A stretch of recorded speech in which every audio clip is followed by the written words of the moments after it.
Start by moving to the bottom of your screen and click on the search icon. In the search box, type Settings, then open it from the results.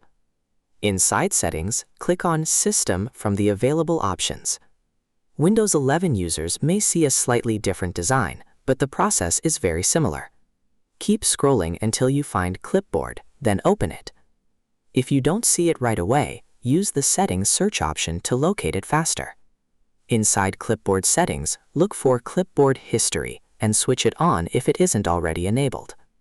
After enabling it, press Windows+V on your keyboard. A clipboard panel will appear on your screen.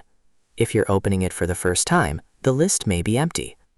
From now on, whenever you copy text, pictures, or supported content, Windows will save them in your clipboard history. Press Windows+V anytime to open the list and quickly access previously copied items.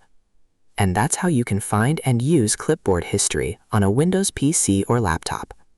If you found this video helpful, don't forget to like the video, subscribe, and press the bell icon for more quick tech tutorials. Thanks for watching.